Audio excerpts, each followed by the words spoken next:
ఇప్పుడు నీకు బాగా అర్థమైనట్లు పరిణితి అనేది చాలా నెమ్మదిగా జరుగుతుంది. పరిణితి అనేది నెమ్మదిగా జరుగుతుంది, వెంట వెంటనే జరగదు. ఇవన్నీ అనుభవాలన్నీ అక్కడ వాళ్ళు అర్థం చేసుకున్న ఆత్మ ఎదుగుదల ప్రారంభమైన తర్వాతే అట్లాగా జరుగుతుందన్నమాట. అన్నీ ఆ లోకాలన్నీ వెళ్ళి సూక్ష్మ రూపంలోకి వెళ్ళటం జరుగుతుంది. పరిణామ క్రమాన్ని మనం భౌతిక లోకంలో తెలిసినట్లుగా ఒక ముక్కగా కాకుండా సంపూర్ణంగా చూడగలిగినట్లయితే మనకి ఇంకా తేలిగ్గా అర్థమవుతుంది. ఈ పరిణామాన్ని మనం సంపూర్ణంగా చూడగలిగినట్లయితే ఒక ముక్కలో అర్థమవుతుంది. ఏంటది? మనం ఈ భౌతిక లోకంలో ఎటువంటి అనుభవాలను అయితే తీసుకొని వెళ్తామో వాటన్నిటిని కూడా ఆత్మస్థితిలోకి పొందినట్టయితే, అక్కడ ఆత్మ ఎదుగుదలను మనం పెంచుకున్నట్టయితే అప్పుడు తొందరగా మనం సూక్ష్మ స్థితికి వెళ్ళటం, మనోమయ స్థితికి వెళ్ళటం, తర్వాత మళ్ళీ జన్మ తీసుకోవటం అనేది జరుగుతుందని అర్థమవుతుంది. హాస్టల్ స్థాయిలో జీవితం గురించి నీకు చాలా చెప్పవలసి ఉంది. అందుకనే నీకు అర్థం కాని విషయాల గురించి నీకు ఇష్టం వచ్చినన్ని ప్రశ్నలు వేయి.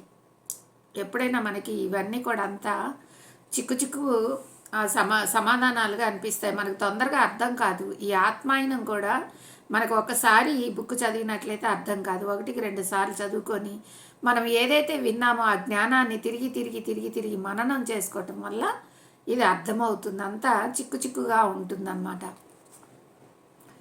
పర్వాలేదు, మరిన్ని చెప్పబోయే ముందు ఒక ప్రయోగం చేయాలని ప్రయత్నిస్తాను. అది నీకు నచ్చి నువ్వు కూడా ఉత్సాహంగా సహకరిస్తావనుకుంటున్నాను. ఇది నీకు బాగా అర్థం అవటానికి ఒక ప్రయోగం ద్వారా నేను చెప్తానని చెప్తున్నారు. అది నీకు నచ్చినట్లయితే నువ్వు కూడా సహకరిస్తావు అని చెప్తున్నారు. గత రాత్రే మా గురువుగారి నుండి నాకు అనుమతి లభించింది. ఈ గ్రహాన్ని పరిపాలిస్తున్న పరమ గురువుల్లో ఒకరు మా గురువు గారు. గత కొన్ని రోజులుగా నీకు నేను చెప్తున్న విషయాలు పరిస్థితులలో కొన్నింటిని నువ్వు స్వయంగా చూసే అవకాశం నీకు ఇవ్వమని నాకు ఆదేశించారు. ఎంత అద్భుతం! మరి ఇప్పుడు దాకా ఆ మాస్టర్ చెప్పినవన్నీ కూడా ఈ సూక్ష్మలోకము, ఈ మనోమయ లోకము, ఈ పర్గేటరీ లోకం, ఇవన్నీ కూడా చెప్తూ ఉన్నారు. కానీ ఇప్పుడు స్వయంగా చూసే అవకాశాన్ని కల్పించారంటే ఇది మహా అద్భుతం అన్నమాట. మనం కూడా అద్భుతంగా ధ్యానం చేసినట్టయితే మనం కూడా వీటన్నిటిని కూడా చూడవచ్చు. మనకు కూడా మాస్టర్స్ అలానే చూపిస్తారు. అసలు నన్ను నీ దగ్గరికి పంపిందే మా గురువు గారు, ఈయన దగ్గరికి పంపించిందే గురువుగారు అనమాట. లేకపోతే ఆయన దగ్గరికి ఆయన ఎలా వస్తాడు? గురువుగారు చెప్తేనే ఆయన దగ్గరికి వచ్చాడంట. మనం ఏం చేయాలి అంటే, నువ్వు స్వయంగా హాస్టల్ ట్రావెల్ చేస్తావు, నువ్వు స్వయంగా సూక్ష్మ శరీరంతో ప్రయాణం చేస్తావు అని చెప్తున్నారు. నేను చెప్పింది చెప్పినట్లుగా నువ్వు చేసినట్లయితే శరీరం వెలుపలకు వచ్చి అక్కడ నువ్వు చూసింది చేసింది చాలా భాగం నీకు గుర్తుండేలా నేను నీకు సహాయం చేయగలుగుతాను. మరి సూక్ష్మ రూపంలో తను బయటకు వచ్చిన తర్వాత అది మళ్ళీ గుర్తుండాలి కదా. మనము నిద్రపోయేటప్పుడు హాస్టల్గా బయటికి వెళ్తాము, కానీ మళ్ళీ తిరిగి లోపలికి వెళ్ళిన తర్వాత అది కళ అని ఏముందిలే అని మర్చిపోతాము. అట్లా కాకుండా నీకు గుర్తుండేలా నేను సహాయం చేస్తాను. నువ్వు సూక్ష్మ శరీరంతో బయటకు వచ్చి ఇవన్నీ కూడా చూడు అని చెప్పి చెప్తున్నాడనమాట. ప్రతిరోజు ఉదయం వచ్చినట్లే నేను రేపు ఉదయం రాను. గత 6 రోజులుగా నేను నీకు చెప్పిందంతా నువ్వు రాసుకున్నావు కదా, ఆ వ్రాసిందంతా చదువుతూ రేపు ఉదయం గడుపు. ప్రతి వివరాన్ని బాగా గుర్తు తెచ్చుకో. నీకు నేను కల్పించబోయే అవకాశాన్ని పూర్తిగా సద్వినియోగం చేసుకోవాలి అంటే నేను చెప్పిన వివరాలన్నీ గుర్తుపెట్టుకోవటం అవసరం. ఇప్పుడు నీకు అర్థం కాని విషయాలెన్నో ఇప్పుడు నీకు నేను అర్థమయ్యేలా చేస్తాను చాలా తేలిగ్గా అని చెప్తున్నారన్నమాట. అందుకే మనం ఈ స్వాధ్యాయంలో కానీ సజ్జన సాంగత్యంలో కానీ మనం విన్న ప్రతి విషయాన్ని ప్రతిసారి మనం మననం చేసుకుంటూ ఉండాలి. ఒక బుక్ చదివాము అంటే దాన్ని పదే పదే పదే పదే చదువుతూ ఉండాలి. అప్పుడు మనకు బాగా అవగాహన జరుగుతుందన్నమాట.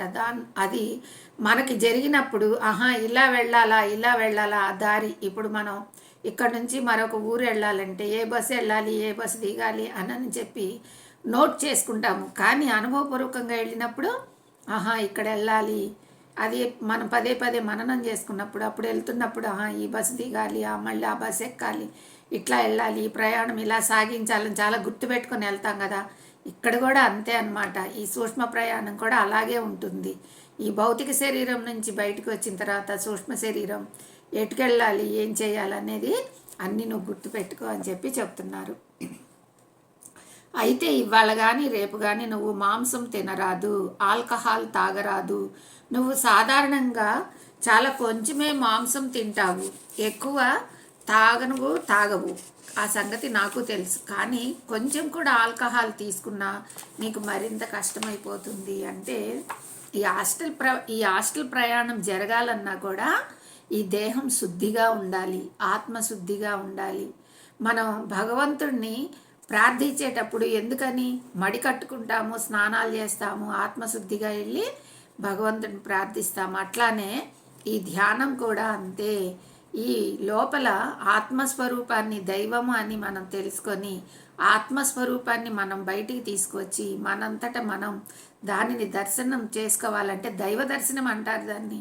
మన ఆత్మ మన దైవము మన లోపలే ఉంటుందన్నమాట. ఆ దైవ దర్శనం జరగాలంటే ఆత్మశుద్ధిగా ఉండాలి. అందుకని నువ్వు మాంసం తినరాదు, నువ్వు ఆల్కహాల్ తాగరాదు, నువ్వు ఆ రోజంతా ఏమీ తినకుండా శుద్ధిగా ఉండు అని చెప్తున్నారనమాట. మరి ఈరోజు స్వాధ్యాయనం ఇది ఫ్రెండ్స్. మరి నిజమే కదా, మనం కూడా శాకాహారులుగా మారిపోయిన తర్వాతే ధ్యానులం అవుతాము. శాకాహారం చేయకపోతే ధ్యానులం ఎలా అవుతాము? మరి మాంసాహారాలు మరి అన్నీ కూడా మనం ఈ లోపల ఉన్న దేవాలయంలో చేస్తే అది ధ్యానం ఎలా జరుగుతుంది? దైవ దర్శనం ఎలా జరుగుతుంది? జరగదు కదా ఫ్రెండ్స్. అందుకనే మనందరం కూడా శాకాహారులమయ్యాము. మరి ఇంకా కొత్తగా వచ్చే మాస్టర్స్ అందరినీ కూడా మనం శాకాహారులుగా మార్చి వాళ్ళకి ధ్యానాన్ని, జ్ఞానాన్ని, ఆత్మజ్ఞానాన్ని అందిస్తూ అద్భుతంగా వాళ్ళ ఆత్మలు పరిణితి చెందటానికి, ఆనందమయ లోకంలో విహరించడానికి, మరి అద్భుతమైన జీవితాన్ని గడపడానికి మనం సోపానం వేస్తూ ఉన్నాం అన్నమాట. మరి ఈరోజు స్వాధ్యాయం ఇది ఫ్రెండ్స్. మరి రేపు అతను ఎలాగా ఆల్కహాల్ మానేసి మాంసం మానేసి తన సూక్ష్మ శరీరాన్ని బయటికి తీసుకువస్తాడో రేపు తెలుసుకుందాం మనం. Okay friends, thank you friends, thank you.